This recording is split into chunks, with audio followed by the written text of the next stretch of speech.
Hello everyone, সবাই কেমন আছো? আমার পেজে আরও একটি ব্লগে তোমাদের ওয়েলকাম। আজ আমার মেয়ের বার্থডে ছিল, তাই কাল রাত 12টা থেকে আজ কি করেছি না করেছি সব কিছু তোমাদের সাথে শেয়ার করলাম। তো দেখো, ঠিক রাত 12টাতেই কেক কেটে আমরা ওর বার্থডেটাকে সেলিব্রেট করেছি। মিহু 1 বছর পূর্ণ হলো। সবে ঘুমিয়েছিল, তখন ওর ঘুম ছাড়িনি দেখেই বোঝা যাচ্ছে, রীতিমতো হাই তুলছে। কোনোভাবে ওকে ড্রেস আপ করিয়ে তারপরে কেক কাটাতে বসিয়েছিলাম। তো দেখো, এই পুরো সাজানোটাই আমি আর টিটো মানে আমার দেওর দুজনে মিলে আমরা করেছিলাম। এবার কেক কাটিং হবে।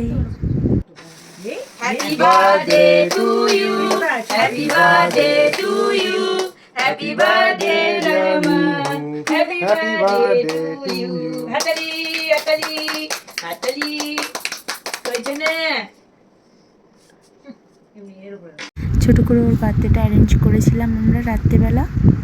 আজ সকালে তাড়াতাড়ি করে উঠে আমরা চলে গেছিলাম বাবা বড় কাছারির কাছে পুজো দিতে। মিহুর নামে পুজোটা বাকি ছিল, তো ভাবলাম যে আজকেই ওর জন্মদিন, তো আজকেই বাবার কাছে গিয়ে একটু এক্সট্রা করে আশীর্বাদ মিহুর জন্য তো নেওয়া যেতেই পারে।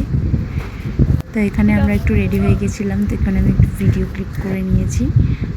তো দেখো আমাদের কেমন লাগছে তিনজনকে। এখানে তো কাকাই আর পাপার সাথে বসে মিহু বেশ আনন্দেই আছে। তারপর আজকে তো সকাল থেকেই মেঘলা ওয়েদার ছিল, তো ওয়েদারটা এনজয় করতে করতে আমরা যাচ্ছিলাম। সকালের এই মেঘলা ওয়েদারটা দেখলে যেন মনটা আরও একটু শান্তি হয়ে ওঠে। তো আমার মেয়ে খুব এনজয় করতে করতে যাচ্ছিল। কেমন পোজ দিয়ে বসেছে দেখেছো, যেন একটা পাকা বুড়ি।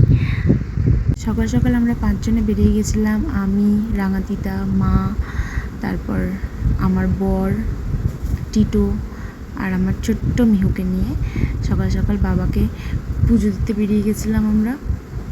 এখানে ডালা নিয়েছিলাম, তো এখানেই ওদের জুতো রাখার ব্যবস্থা আছে, সব কিছুই ব্যবস্থা এখানে খুব সুন্দরভাবে করা আছে প্রত্যেকটা দোকানে দোকানে। তাই আমাদের যথারীতি কোনো প্রবলেম হয়নি। আগেরবারেও এসেছিলাম যখন আমার দিদিদের সাথে, কোনো প্রবলেম হয়নি, সুন্দরভাবে বাবাকে পুজো দিতে পেরেছি। এটা বাবার স্নানের ঘাট। এখানের বাবা খুব জাগ্রত, 500 বছরের পুরনো বাবা। তো এখানে অনেকেই এসেছো তোমরা, তো দেখো কত সুন্দর জায়গাটা। আর এখানে লোকে সন্তান লাভের জন্য মানসিক করে যায়, আরও নানা রোগ ব্যাধি যাদের শরীরে আছে, বাবা সবাইকে ভালো রাখে, সবার মনের বাসনা পূরণ করে বাবা। আর এই যে দেখতে পাচ্ছ কাগজগুলো ঝুলছে, এগুলোতে সবাই সবার মনের বাসনা লিখে ঝুলিয়ে রাখে। বাবা পূরণ করলে সেই বাসনাটা এসে আবার যে কোনো একটা কাগজ বা ধাগা ছিঁড়ে দিলেই হয়। তো দেখো কি সুন্দর করে সাজিয়েছে বাবার মন্দিরটাকে। অশ্বত্থ গাছের তলাতেই বাবার স্থান। তো দেখো, আমি জানি আমার সাথে সাথে তোমাদের মনটাও আলাদা একটা শান্তি হয়ে উঠছে। এখানের পরিবেশটাই, আর বাবার স্থানে এলে তো মনটা শান্তি হবেই। এত সুন্দর একটা জায়গা, আমার তো বারবার যেতে ইচ্ছা করে।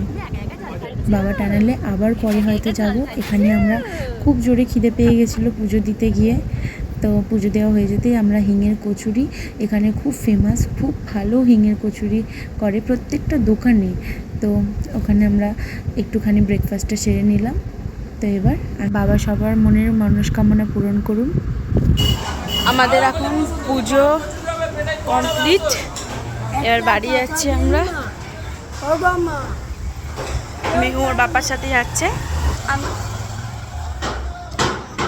এখানে না ভিডিও করা একদম নিষেধ, তো আমি কিছুটা হলেও ভিডিও করতে পেরেছি। বাবাকে দেখো তোমরা সবাই, কিছুটা হলেও দেখা যাচ্ছে। তারপর পুরোহিতটাকে বলেছিলাম যার নামে পুজো দেওয়া হচ্ছে তাকে একটু মাথাটা ঠেকিয়ে দিতে বাবার কাছে। তো মিহু চুপ করে পুরোহিতের কোলে বসেছিল। তো এবার আমরা বাড়ি ফিরে গেলাম। এসেই সব কিছু সিদ্ধ খাবার দিয়ে মিহুকে আমি সার্ভ করে দিয়েছি ওর বার্থডে লাঞ্চ। কারণ মেয়ে সকাল থেকেই খুব পটির সমস্যায় ভুগছে, শরীরটা একদমই ভালো ছিল না ওর। তো তার জন্যে ওর যেগুলো খায় সেগুলো দিয়ে ওর বার্থডে লাঞ্চটা সাজিয়েছিলাম। তো আজ এইটুকুই। আমার ভিডিওটা ভালো লাগলে লাইক কমেন্ট শেয়ার অবশ্যই করে দিও। বাবা সবার মঙ্গল করুন, ভালো রাখুন সবাইকে। আমার ভিডিওটা এতক্ষণ ওয়াচ করার জন্য সবাইকে অনেক অনেক ধন্যবাদ। টাটা।